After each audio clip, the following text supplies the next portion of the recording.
right, welcome to It's 502 Somewhere, a show where we talk to the people that make up the culture and identity of the city of Louisville. I'm your host, Andrew Crum, and I'm excited to be joined by my next guest, one of State of Louisville's very own, former fullback at UofL, the University of Louisville's football team. He was also a student assistant at the University of Louisville's football team, also one of the hosts of the From the Pink Seats podcast at State of Louisville. Vince Lococo, how are you doing today? I'm doing well. That's a big introduction. Probably that's way better than any introductions Jacob has ever given me. So, no, I'm kidding. I'm doing well. Appreciate you having me. It is ridiculously hot today, so I'm very excited that we are indoors. You saw how I pulled up. I was in a wife beater, and this shirt was not on. I definitely had to change before I started this. No, but jumping right into it, if you could tell us a little bit about your upbringing in Louisville, Kentucky, high school, etc., kind of before you got into football. So I was originally born in Taylor County, so Campbellsville, Kentucky. My mom's from Campbellsville. My dad played baseball there. Moved back to Louisville after my dad finished playing college baseball in Campbellsville. Grew up in Louisville the rest of my life, in J-Town to be specific. Jacob loves to give me hell for my J-Town pride and everything. But did that, played football at St. Edward, school right in the middle of J-Town. Played for some phenomenal coaches there.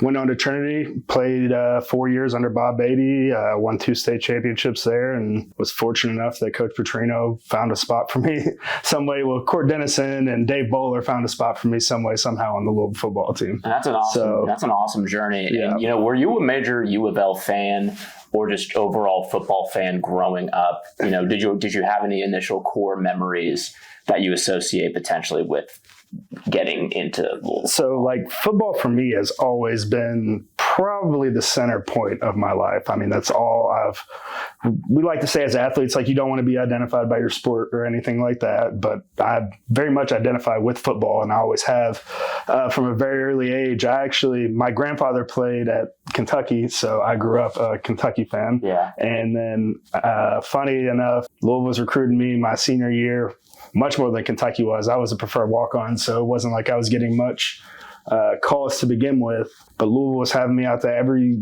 football game, every spring game, everything. And Court Dennison told me one day, he's like, "Oh, you can play here." And I was like, wow, I've never heard anybody really give me the confidence at this level that oh, I can play here. And Dave Bowler and them were like, "Well, we'll talk to coach and see if we can get you a preferred walk-on spot. You're just not tall enough," shocker, to play college linebacker. And from there, everything just kind of took off. I committed the week of the Louisville, Kentucky game, my senior year. So the one where... Is that the Kyle Bolin one? That was the one where Lamar came in. Oh, yeah. Saved the day. Yeah, I remember going and watching that practice the whole week before and just being like, this kid is nuts. I think that started 21-3 or something that game. Yeah, we were down, and then Lamar came in and saved the day, and that was everyone's, we got a little sprinkle of Lamar here and there, but that was a really big sprinkle of Lamar prior to the bowl game. So yeah, that's my journey to get to. We flipped all our blue for red that week, and we got the typical, "Well, you guys were just UK fans last week, but you can't talk any shit."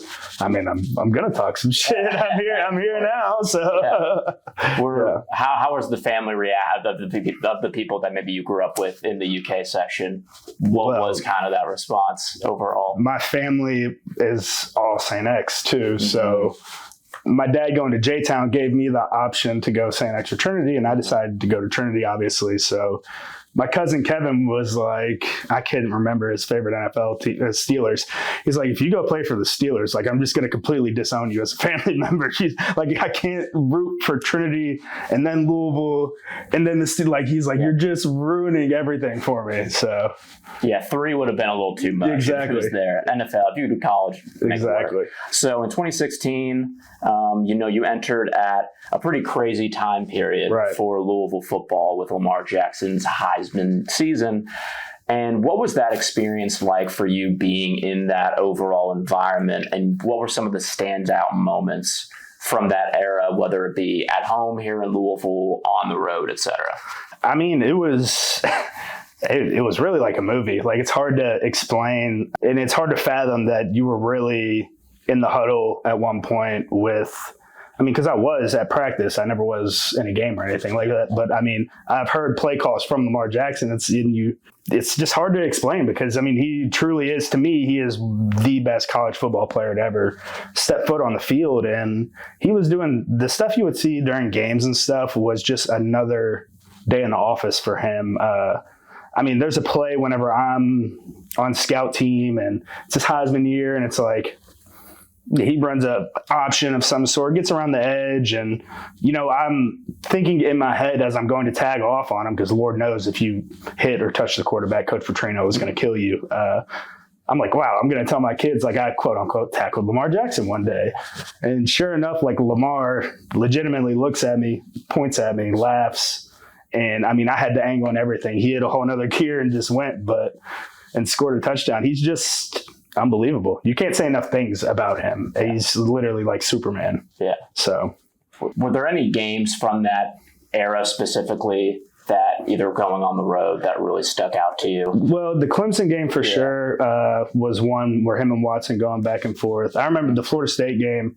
We had the best week of practice that we had. I mean, honestly, that I'd ever seen, still have ever seen. Whenever I was around college football, that week against Florida State, the scout team was making Lamar throw interceptions. Brandon Ratcliffe had like multiple fumbles and things like that. Coach Petrino went live on a Tuesday, which he never did.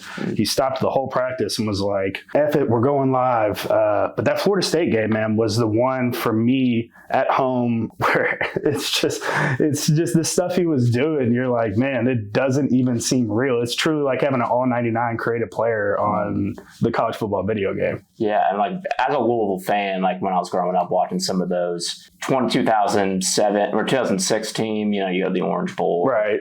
Sugar Bowl, but this felt like in the national landscape, like Louisville's here moment. Exactly. I mean, everybody pushing for the Heisman, everybody lighting their, putting the red light bulbs in, lighting everything red, the spires at Churchill Downs being lit red. It was a whole city vibe. It was cool to see the entire city behind one guy doing something, and then for him to go do it and lift the Heisman up and laugh about not being in the weight room, which he obviously had to be in the weight room, but was he touching weights?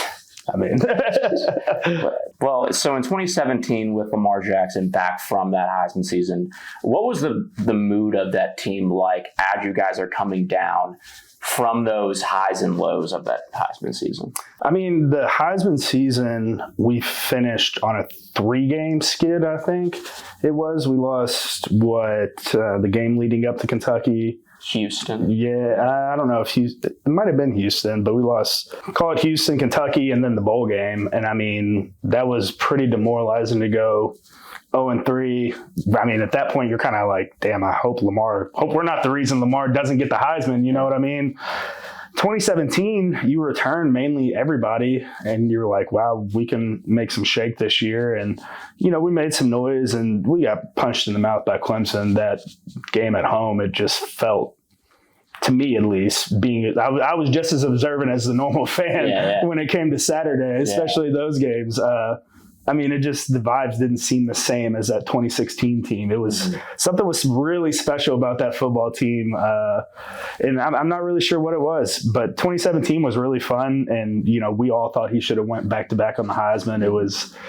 But, you know, you kind of learned a little bit of stuff about the Heisman whenever you're in one of your teammates is fighting for it, right? In 2016, we're like, all right, he's going to win it. In 2017, we're like, you know, nobody's really lighting anything up. It doesn't seem like there's a big push for him. And sure enough, somebody else wins the Heisman. So it always took me back to Tim Tebow and those guys talking about, oh, well, you kind of know when you get to New York who's going to win the Heisman. Yeah. So. And it felt like, as we were getting into 2018, kind of trying to figure out who to replace Lamar going into that 2018 season.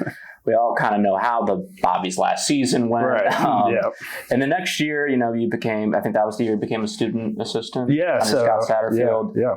You know, how are the guys who were there for 2018 going into 19, how are you able to keep that resilience? It was, Sat made a lot of changes. I mean, there were a lot of guys that transferred out from that 2018 to 2019 season. I made I'm extremely thankful for Scott Satterfield. I'm thankful for Coach Petrino too for giving me the opportunity to come in. I mean, without Coach Petrino, I probably wouldn't be sitting in the seat right now, which is crazy to think about. And the same goes for Coach Satterfield, because after tearing my ACL twice, I learned so much football being up in those coaching offices. And 2019, it felt like we had a lot more to prove, and we just wanted somebody to believe in us.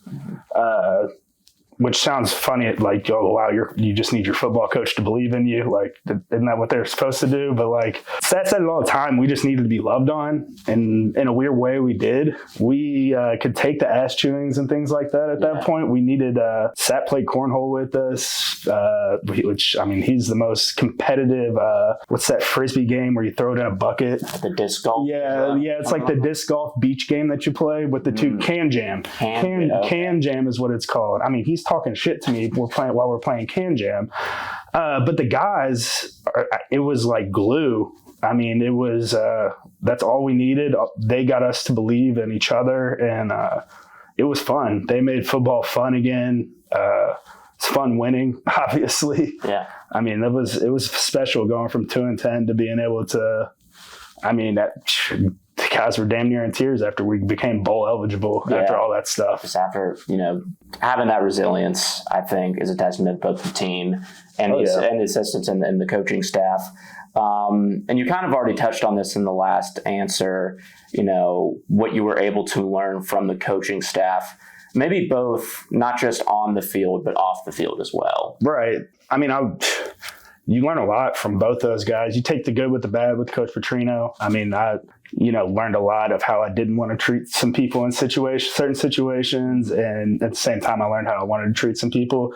With Coach Satterfield, I mean, it was the whole package with everybody on staff, from Nick Cardwell to Pete Thomas to all those, Dwayne Ledford. I mean, Led was talking about us walking around with our chest puffed out and stuff. He's like, half you guys walk around here with your backs arched, like, stick your chest puffed, like, puff your chest out. All y'all bench like 350 pounds. What are we doing here? I mean, I love those guys, man. I learned a lot of football, mainly just how to watch film at the same time. Like, I knew how to watch film, how to study playbook more. Learning football is really just a kid's game at the end of the day. Mm-hmm.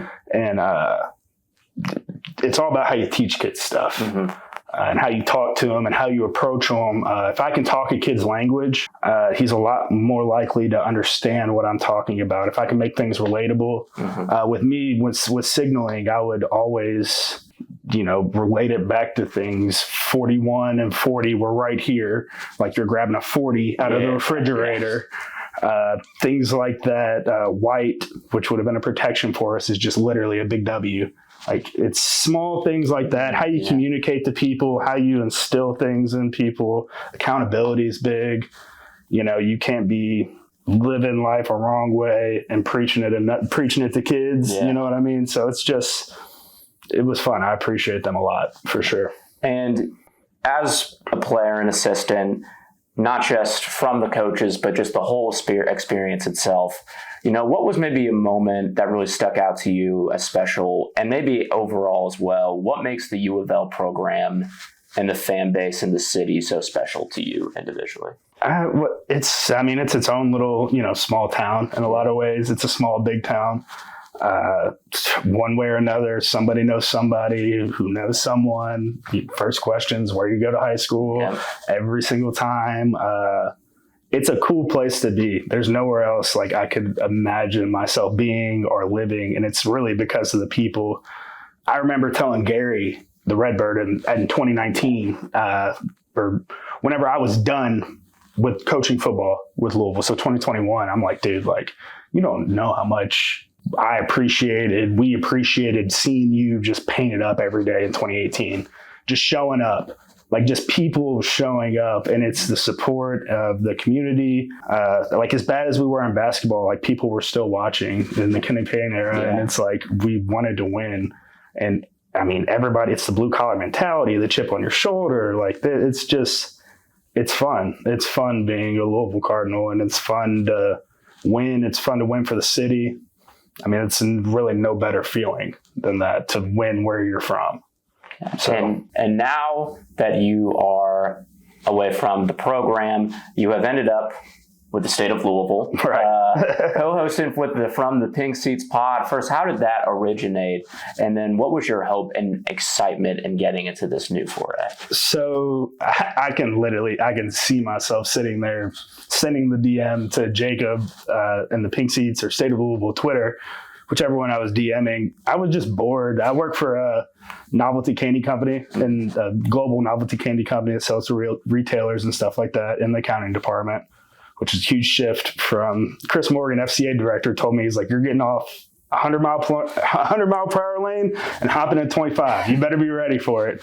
And Lord, I was not ready. I needed something in my life with, not that work isn't a purpose, but I needed something else. And I was listening to the podcast big at the time, still am, obviously. And I mean, shoot, I was listening to From the Pink Seats with Jacob and Matt at the time. And I was like, well, I mean, they're about ready to do an Ole Miss preview. Like, well, I hit them up, and I have a booklet on Ole Miss. I've already done the Ole Miss scouting report that Brian Brown's done the work. Yeah, that Brian Brown's going to go run right now. So I'm like, let me DM him. And I DM'd him, and Jacob had me on, which was a terrible episode. My voice was cracking. I was nervous. Probably didn't get half the thoughts out that I wanted to get out. I said Louisville's going to beat Ole Miss by a lot, which obviously did not turn out to be true. Thank God Jacob was like, well, at least we can keep having him on. I don't know if it was just for me coaching at Louisville, where he needed a couple extra listeners at the time, but I mean, here we are. It's but at that moment, I knew when I was sending that DM, I was like, this is a big DM right here. Like, regardless of how many listeners or things like that there are right now, like, I know how serious I take things. And if I hop into this world, I've never quit anything in my life. So, like, I'm kind of stuck here, you know what I mean?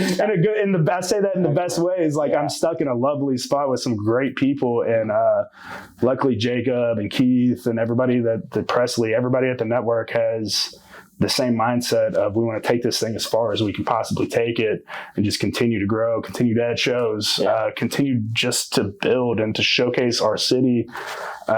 It's fun. I knew it was going to be a big DM, that big moment in my life, kind of like one of those, you take a step back moments, like, this could be different. If I didn't send that DM, I'd probably be, who knows what I'd be doing right now at whatever time it is on a Monday, you know? Yeah, sometimes it just takes all that leap, even if it's just one message. I mean, the worst they're going to say is no. Yeah, and then, rejection happens. Exactly. You can't have your feelings hurt over rejection. Yeah. What has been your favorite part of, now doing this show? What has been your favorite part about being able to cover Louisville football as someone who did spend some time within the program? I think it's a lot of fun. I enjoy doing the game notes every week because I get to look at film and break it down and explain it to the fan and saying, like, look, like, coach didn't have necessarily a bad call right here. We had bad communication on the play. We had guys' eyes not in the right spot. We had a guard that didn't pull and get the right guy. It's the little details within the play that the bigger eye might not get while they're watching the game. And a fan's not going to go back and rewatch a football game. They just don't want to do that. It takes a couple hours to rewatch a football game. So for me, it's just being able to explain it and take a little bit of a load off of the fans' chest or their back or however they feel about it, saying, look, the sky's not falling here. Like, we're fine. We're in the right spot. You just need to execute a little bit better. And, that's been the fun thing for me. And I mean, obviously we're just changing things up with the game predictions and stuff, with Keith getting ready to do a combine whenever we go do a camp. And it's just been different and fun. Probably the game notes, though, has been my little baby for sure. And as you guys talk about Louisville football so much, what are you most excited for in terms of the future of Louisville football? What makes you excited about where Jeff Brohm can take the program? Some of these new additions like Vince Marrow and et cetera. Yeah, that was a wild addition. Yeah, I mean, Jeff. Since I'm part of the L Club, Jeff they send out emails and stuff, and Jeff had a a chalk talk randomly for the people in the L Club that are in the city. And I was like, sign me up for that. Immediately texting like, you guys think Vince is going to be there? We think Vince is going to be there. But he wasn't. I was like, I wanted a picture with Big Dog so bad. But yeah, for me, Louisville football, I think we're in the right direction for sure. There is no better. I wanted to play for Jeff coming out of high school. Jeff didn't. I mean, I think I had a preferred walk-on at Western. I honestly didn't even really pursue it much once Louisville was recruiting me and stuff. But I wanted to go play for Jeff in high school. There's a lot of guys that wanted to go play for Jeff in high school. People want to play for Jeff, and that's what Vince was talking about when he says this is an easier place to recruit. It's not just because of the offense. It's people want to play it for Jeff Brohm because of where he the type of guy is, where he gets you as a head football coach. I mean, look what he has done with Aiden O'Connell. Yeah. To get Aiden O'Connell, I'm sorry, Dad. My dad's a Raiders fan. But where he got Aiden O'Connell is insane. Yeah. And what he did with Jack is insane. What he was able to do with Tyler is nuts this year. With the running game, it's incredible. We should be able to win a national championship at some point in the near future. I would not be surprised college football playoffs within the next 2 to 3 years with how the ACC is set up. I mean, Clemson this year seemed like Dabo worked the transfer portal a little bit. So, I mean, Clemson's probably going to be the big bad that they've always been now. Miami is always you never know how Miami's going to be. They lucked out this past year with how Cam Ward was going to be. I mean, I think we're just sitting in a pretty spot where the ACC's prime for the taking. Florida State's, I think they're going to be down in the dumps again this year, unfortunately for them. But, yeah, I think we can be primed for a national championship, and Jeff can fulfill Howard's destiny prophecy? Yeah. Prophecy? Is that what it is? Yeah. It's something, I can't remember the exact quote, but you heard it here first. National championship. I think he said 2 to 3. Yeah. I don't know. College football playoff. I'll put my stake in that one. All right. So final segment of the show. Thank you so much for coming on. I really appreciate the time you've taken. We are going to get into a quick rapid fire round. Oh, you learned so well from the school of Jacob Lane. I know. Going to be, for now, called Crumb's Corner. That's good. Yeah, we're workshopping. It started real tough in my first episode with my brother. We were just workshopping it during the episode. Crumb's Corner is definitely that. I think that fits the last name. Denny Crumnod. So I mean, I think it's good. It works. I think it's good. Yeah. All right. So first question: UofL football Mount Rushmore. So this could be, you could view it any way. It could be, I'll do all 4 quarterbacks. I could do like 1 quarterback, 1 running back, 1 defensive player. This isn't the part of the show you clip, right? Well, not up to me.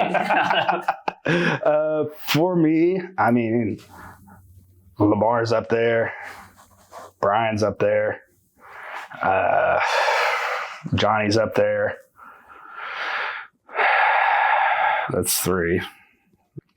Man, it's tough. I don't want to go all offense. Yeah. I don't know. Defensively, you can go Elvis. Put Elvis up there. Yeah, that'd be good. And that's 4. Yeah, that's 4. Yeah, I was trying to give you like a 1B since I went 3 offense. I can't just go. I guess that's just where people's minds go. Yeah, for sure. Football game, but I mean, you could put Blanton Creek or Mason King up there. 2 of the best specialists to ever play the game. Shout out Mason King. Go Tigers. So in the ACC, people always ask about like what was the toughest home field advantage, or like what was the place you hated playing at? What do you think is just the flattest, worst home crowd field advantage in the ACC? With Clemson, the obvious for sure. I never got to travel to Clemson, as a matter of fact. I didn't travel in 16, 17 we were here, 18 I tore my ACL, 19 I think we played them here maybe, and then 2020 season was what it was, and so I never actually got to travel there. That's definitely your number one. I know for guys said that the conversation we're having right now, you could not have in 2016 whenever that stadium was. It was Lamar versus Deshaun. For the ones I was in, it's going to sound terrible, but I mean, Kentucky was probably the craziest for me, ACC wise. Florida State was crazy. They were having 19, they weren't that bad, but I mean, they still weren't, Florida State, Jameis Winston, but they were They were all right. Florida State probably. Miami, I thought would be crazy. It's surprisingly not. Have you been? No, I've been to Florida State. I think I was at the 2019 one. Yeah. That was a almost comeback. Yeah, that was frustrating. Makai Becton's sitting over here. Run the fucking ball behind me. Run it behind me. I'm like, Sat, let's go there. So, next question. Best wings in Louisville? Oh, best wings? Oh, that's well, what was it? The back door before they closed for sure. Had the back. It's bad. I'm gonna say back door and Daddy Rich's. Those are two places that are closed, but those are two of my favorites in the city. Well, this can be a way to say bring it back. Yeah, bring it back. I like Roosters. Roosters has good wings for sure. I mean, that's just a chain spot that hits every single time. Four Pegs is always fire. You can't go wrong with Parlor Wings. Sponsor. Can't go wrong with them. For me, at the J-Town Beach, like Wednesday to nice. I think he cooks Wednesday to Sunday or Thursday to Sunday. Usually Friday, Saturday for sure. I know that for a fact. Marvin Stratton, he's a Jamaican man that lives in J-Town. He cooks the best jerk chicken you will ever have. I brought it to Renato Brown, who his family's from that part of the world. And I brought it to him. And the next day when we walked, he saw me in the facilities. He gave me a hug. He said, I haven't had food like that since I was home. He's like, that's the best thing in the world. So yeah, I go there. What is one of the funnier coach or player quotes that you heard throughout your time at UofL? That's a tough one. Ivy, you can't go wrong with. He's always like, you got to love it, which for me, when Ivy explained it in 2019, all the coaches during fall camp to get to know them type deal before the night was over, they'd all get up and have the sign talks and stuff like that on stuff. And Ivy talked about, you got to love it, which fits any situation that I could hand you $100 right now. You got to love it. Yeah. You could blow a tire out and be like, oh, you got to love it. I mean, and at the same time, he's always also insinuating whatever you're putting your energy into, you have to love it. Like, you have to love it at the end of the day. Otherwise, you're not putting your full effort into it. So probably that. Wish I had a good, Coach Petrino one. But, I mean, I don't think they want to beep out an entire sentence. That's maybe not one sentence. Maybe limited. All right. Probably that. So, one or two more questions. Are you familiar with the show Survivor? Just the general concept. Yeah. Okay, so I asked this to Iko Jones, a former UofL women's volleyball player. She not a Survivor? No, she's not in Survivor. But did she like the show though? She knew what it was. Okay. So the point is, so let's say you were in a season of Survivor, and all the other contestants were handfuls of former UofL teammates. So it's you and all the rest of your UofL teammates. Of your UofL teammates, who do you think would stand victoriously at the end of a season of Survivor? Stand victorious? I'd like to say myself, considering I've seen every season of Survivor up until this most recent one. My mom and sister literally talking shit to me all the time. Like, you got to watch this season. It's unreal. It's unreal. I just haven't watched it. But I would like to think that I would last the longest personally, but see, the thing is there are people. This is how you know I'm a big Survivor fan. There are people I would take along with me to the cut. Obviously, you'd have to form an alliance, and my alliance would have to be with Luke Masad, who's from Paducah, Kentucky, who is the biggest outdoorsman I probably know. Max Martin, who's Isaac Martin's older brother, my old roommate, big dude. We can definitely chop some trees down, build a good shelter, everything like that, hunt, fish.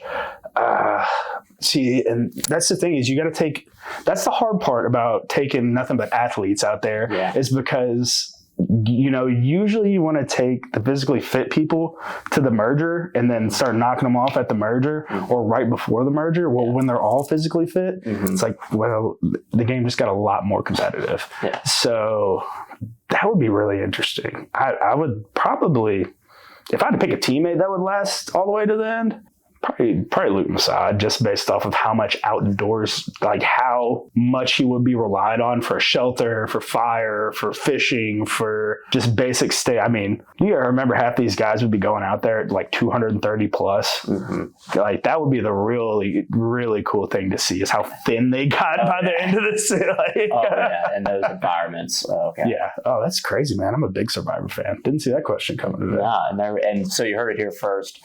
We know the winner of Survivor. It's either Vince or Luke Masad. That's it for all the questions I have. Vince, I first just want to say thank you so much for joining the show. Excited to learn about your history growing up, getting to Louisville, playing at Trinity, then going to play for Louisville and become an assistant. All that you're doing now with State of Louisville. Very excited to see what everything that comes next. I appreciate you having me on. I appreciate what you're doing for State of Louisville. I mean, show's been fun. I'm excited to see where you can continue to take this show, and you're part of the team now. So everybody subscribe, listen, do it now. Subscribe to From the Pink Seats.